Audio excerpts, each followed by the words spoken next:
is faced with many critical problems.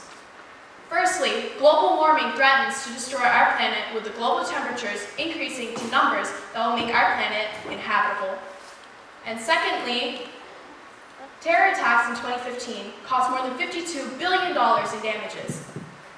And finally, 8 countries are developing nuclear-capable armies that can eliminate the entire population on Earth many times over.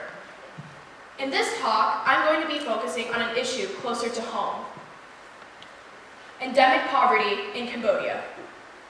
This troubling issue is entangled with low levels of education, lack of employment opportunities, and widespread corruption. Our adult literacy rate is at 77.6%, the second among all ASEAN countries. Our unemployment rate is at 1.4%, and we are ranked as of 2015 as 150th most corrupt nation in the world out of 167 other countries, 167 being the worst. Despite these issues, I, like many of you, am proud to be Cambodian. I love our country, and I don't like us being called a third world country or an underdeveloped nation. It is one of my career ambitions to see Cambodia rise from these stigmatizing labels. But how will we rise from the status of an impoverished nation with over 2 million of us still living under $1 a day? In the hopes of trying to solve the problem and become a more developed and advanced nation, the question arises, what now? So in order to progress as a nation, I believe we need to look at Cambodian poverty in terms of a problem-solving process. The first stage of the process is to understand the problem. People in contemporary societies often think of the future as a monolithic entity resulting from a simple chain of cause and effect. This way of thinking may be unable to anticipate emerging issues and weak signals that may derail strategic plans and policies. In our ever-dynamic world, thinking of the future in this teleological, predeterminate way may not prove very useful for a complex world constantly changing with highly unpredictable future outcomes. I believe that this line of reasoning is preventing us from understanding the issue of poverty and will therefore never lead to effective solutions. Traditional approaches to ending poverty lay the blame squarely on the victim. In an individualistic society, it is the poor who need to work harder in order to achieve the lifestyles of the rich. This presumptuous solution does not take into account the fact that poverty has so many other social complexities. The best understanding that this line of reasoning provides is to argue for the improvement of education, which is a cause, which would then should lead to the end of poverty, which is the effect. This teleological way does not consider the complexities of the issue of poverty. It's by design. It prevents us from looking at all other aspects of poverty, all the other complexities. It brackets it out, such as the lack of employment opportunities and widespread corruption. So in short, this linear model is just too simplistic. So then what now? What do? We don't have any other analytical tools. What else can we use to analyze the issue of poverty and to understand it? Future studies, or futurology. Future studies provides a powerful framework for thinking about complex issues like this. It is a study of possible, probable, and preferable futures. Futurology considers the world from a holistic, interconnected, and systematic array of viewpoints. It looks at how connected we are to everyone. Everything is connected.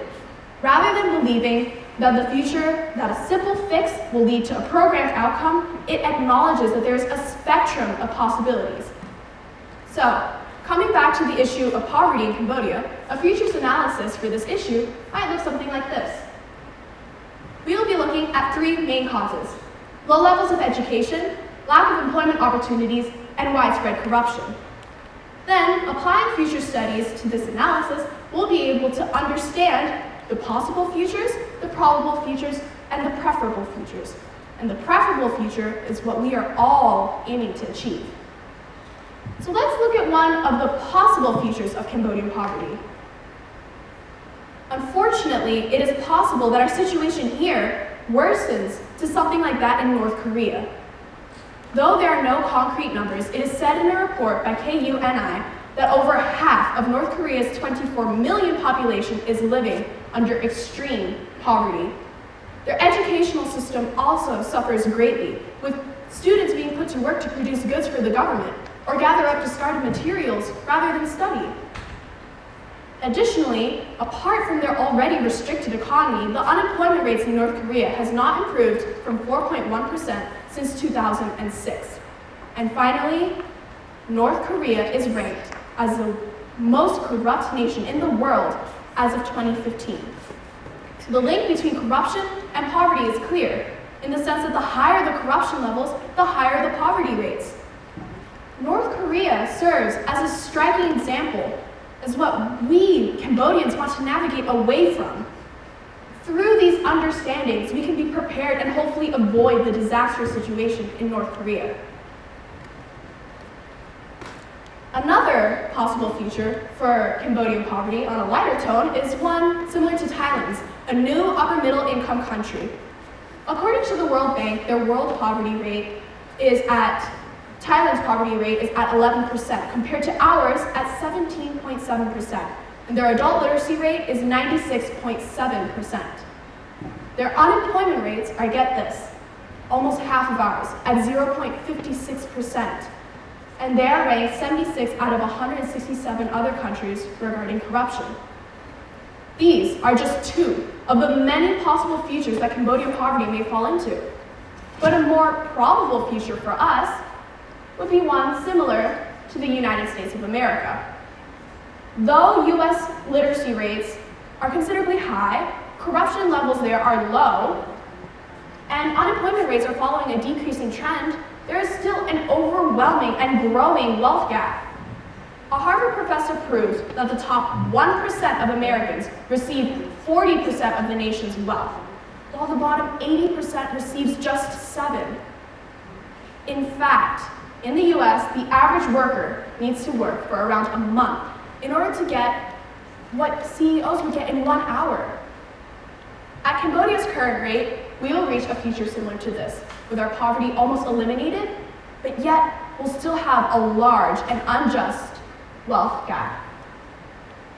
But with more understanding, we will make it to our preferred future.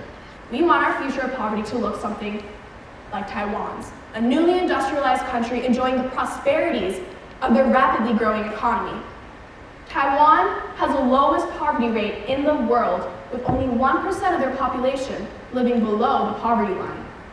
This is because their adult literacy rates are one of the highest in Asia at 95.5%, and their unemployment rates are just under 4%. And get this, they're just 15 positions lower than America for corruption. I hope that in my lifetime, I will see Cambodia achieve something near these amazing numbers.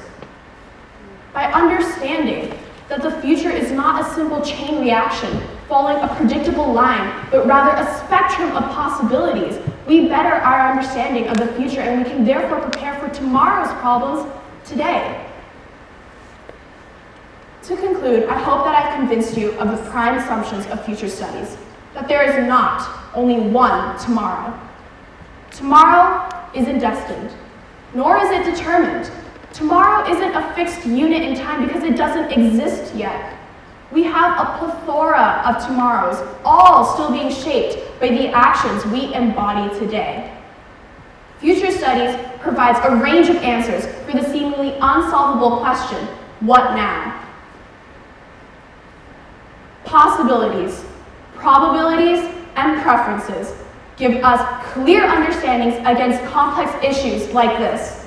The knowledge we gain through these understandings will help us and empower us in the face of dangerous and overwhelming problems. Future studies gives me hope.